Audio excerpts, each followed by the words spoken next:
Breaking news చూస్తున్నారు. ఛత్తీస్గఢ్ లో మరోసారి కాల్పుల మోత మోగింది. మావోయిస్టులు పోలీసులకు మధ్య భీకర కాల్పులు జరుగుతున్నాయి. బీజాపూర్లోని పిడియా ప్రాంతంలో ఎన్కౌంటర్ జరిగినట్టుగా తెలుస్తోంది. ఎదురు కాల్పుల్లో 6 మావోయిస్టులు మృతి చెందినట్లు సమాచారం. ఇక మృతుల సంఖ్య మరింత పెరిగే అవకాశం ఉంది. అధికారికంగా ధృవీకరించలేదు పోలీసులు. 1000 మంది పోలీసు బలగాలతో కూంబింగ్ నిర్వహిస్తున్నట్టుగా సమాచారం అందుతోంది. ఉదయం నుంచి సర్చింగ్ కొనసాగుతోంది. అడవిని జల్లెడ పడుతున్నాయి బలగాలు. ఇక ఎన్కౌంటర్ను ఎప్పటికప్పుడు పర్యవేక్షిస్తున్నారు బీజాపూర్, సుక్మా, దంతెవాడ ఎస్పీలు. ఇటీవల ఎన్కౌంటర్లో సుమారు 40 మంది మావోయిస్టులు మృతి చెందారు. ఈ నేపథ్యంలో ఇప్పుడు దండకారణ్యానికి సంబంధించి ఇప్పుడు పూర్తిగా జల్లెడ పడుతున్నారు. ఈ నేపథ్యంలో భారీ సంఖ్యలో ముఖ్యంగా 1000 మందికి పైగా బలగాలను అక్కడ దించడం ఆ అంశానికి సంబంధించి మాత్రం ఇప్పుడు సంచలనంగా మారిందని చెప్పుకోవాలి.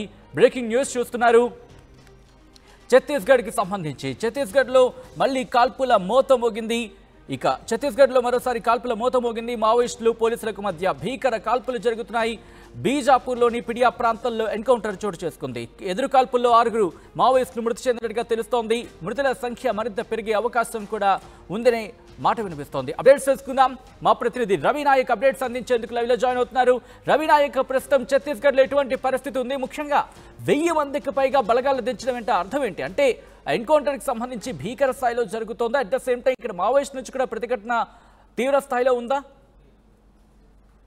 సచిన్, ప్రధానంగా దండకారణ్యం తుపాకీ మూతలతో దద్దరిల్లుతుందని చెప్పుకోవచ్చు. ప్రధానంగా సుక్మా జిల్లా మనం చూసినట్టు కనుక అదే సుక్మా కావచ్చు, బీజాపూర్ కావచ్చు, దంతెవాడ కావచ్చు, ఇటు ఆ 4 జిల్లాలో ఆ సౌత్ ఈస్ట్ బస్తర్ రెండు కూడా బస్తర్ అంతా కూడా మారుమోగిపోతుందన్న పరిస్థితి మనకు కనబడుతుంది. అయితే పిడియా అడవి ప్రాంతంలో మార్నింగ్ నుండి ఎదురు కాల్పులు జరుగుతున్న పరిస్థితి. ఎదురు కాల్పుల్లో భీకరమైన ఎదురు కాల్పులు జరుగుతున్నాయి. ఇరుపక్షాల మధ్య ఎదురు కాల్పులు జరుగుతున్న పరిస్థితి అయితే కనబడుతుంది. ఇటు పోలీసులు కూడా ప్రధానంగా సైనికుల బిఎస్ఎఫ్ బార్డర్ సెక్యూరిటీ ఫోర్స్ కావచ్చు, అదేవిధంగా ఐటీబీపీ కావచ్చు, డిఆర్జీ కావచ్చు, స్పెషల్ ఫోర్స్ కావచ్చు, పూర్తిగా ఇటు ప్రధానంగా 1000 మంది భద్రతా బలగాలతో ఆ మావోయిస్టులపై దాడి జరుగుతున్నట్టయితే మనకు సమాచారం ఉంది. ఇప్పటికే ఆ దగ్గరుండి ఎస్పీలు అంటే ప్రధానంగా సుక్మా కావచ్చు, బీజాపూర్ కావచ్చు, దంతెవాడకు సంబంధించిన ఎస్పీ కిరణ్ చౌహాన్, అదేవిధంగా దంతెవాడకు సంబంధించిన గౌతమ్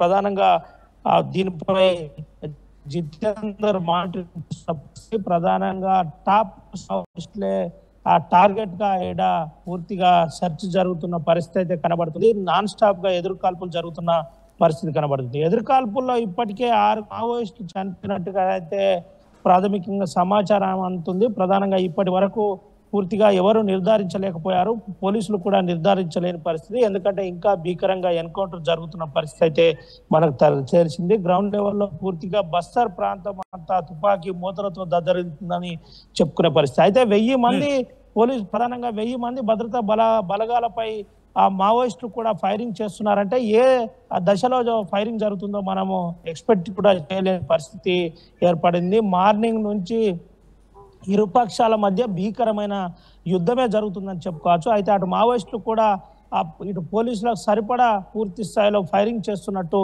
మనకైతే సమాచారం. ఇక్కడ దీనికి సంబంధించి ఇప్పటికే పోలీసులు కూడా పూర్తిగా అలర్ట్ అయ్యారు. 1 కాదు 2 కాదు. ఎందుకంటే దాదాపుగా అక్కడ మన ఈ రీసెంట్ టైంలో చూసుకుంటే కనుక 40 మందికి పైగా మావోయిస్టులు మృతి చెందిన నేపథ్యం కనిపిస్తోంది. కాబట్టి ముఖ్యంగా ఎందుకు ఈ సంఖ్యలో దించాల్సి వచ్చింది? ఎలక్షన్స్ నేపథ్యమేనా, లేకపోతే దీనికి సంబంధించి ప్రత్యేకమైన కార్యాచరణ ఏమైనా ఉందా?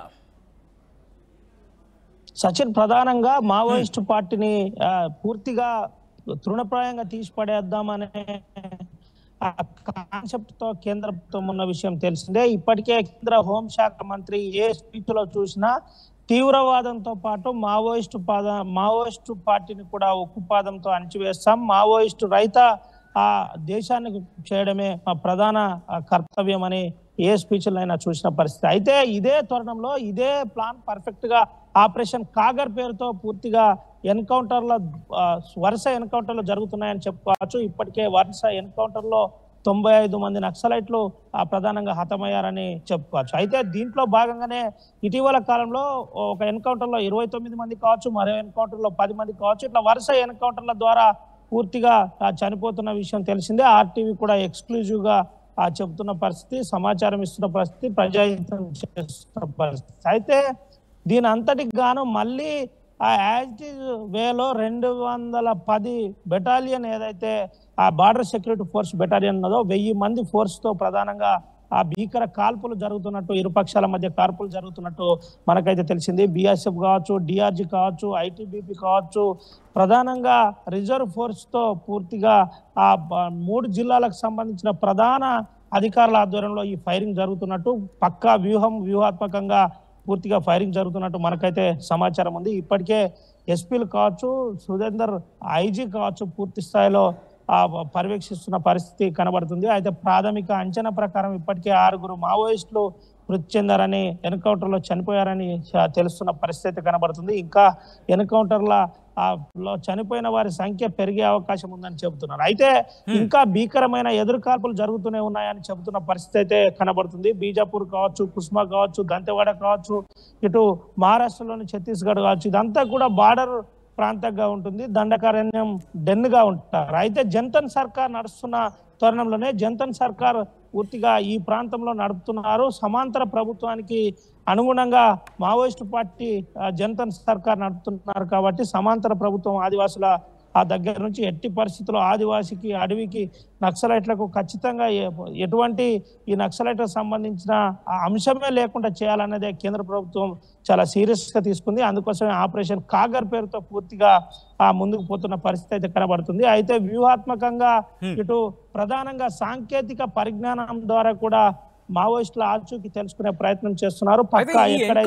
సంబంధించి ఎంతమంది మావోయిస్టులు మృతి చెందారు, అట్ ద సేమ్ టైం భద్రతా బలగాలకు సంబంధించి విజువల్స్ మీరు చూస్తున్నారు, భద్రతా బలగాలని అక్కడ దించుతున్న విజువల్స్ మీరు చూస్తున్నారు, అలాగే అక్కడ అడవిని జల్లెడబడుతున్న విజువల్స్ కూడా మీరు చూస్తున్నారు స్క్రీన్ మీద. అయితే ఎంతమంది మావోయిస్టులు ఈ ఎన్కౌంటర్లో మృతి చెందినట్టుగా తెలుస్తోంది, అఫీషియల్గా ఎంతమంది అనేది పోలీసులు చెప్తున్నారు, అట్ ద సేమ్ టైం ఈ ఎన్కౌంటర్కి సంబంధించి కావచ్చు, లేకపోతే ఈ వ్యూహం కావచ్చు, ఇంకా ఎన్ని రోజులు కొనసాగే అవకాశం ఉందనేది పోలీసుల నుంచి ఎటువంటి సమాచారం అందుతోంది?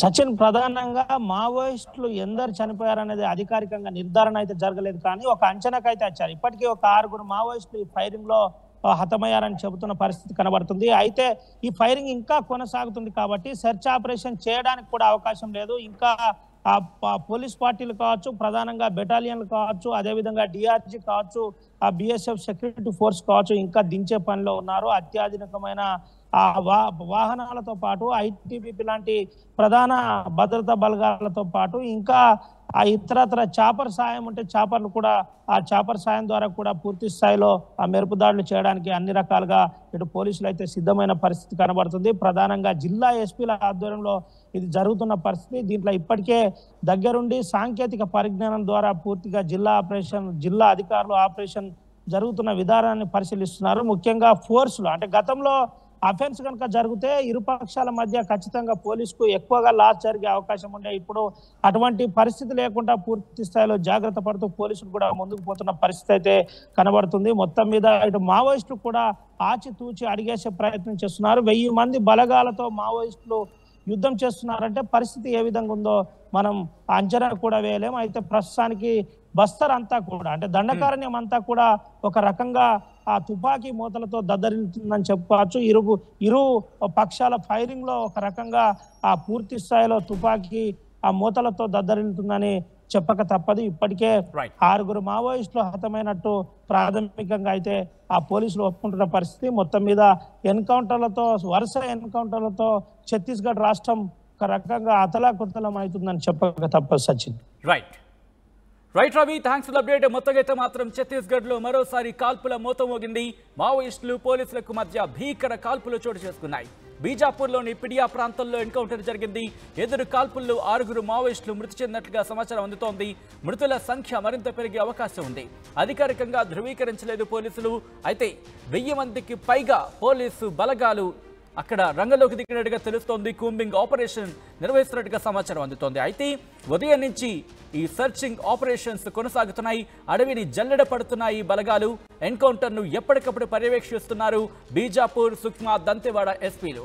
ఇటీవల ఎన్కౌంటర్లో సుమారు 40 మంది మావోయిస్టులు మృతి చెందిన సంగతి మనం చూసాం. అయితే ఇప్పుడు ఈ ఎన్కౌంటర్కి సంబంధించి కావచ్చు, లేకపోతే సర్చ్ ఆపరేషన్కి సంబంధించి కావచ్చు, పోలీసులు అఫీషియల్ ఇన్ఫర్మేషన్ ఇవ్వాల్సి ఉంది. కానీ ఎన్ని రోజులు కొనసాగుతున్న అంశానికి సంబంధించి మాత్రం ఉత్కంఠ కొనసాగుతోంది.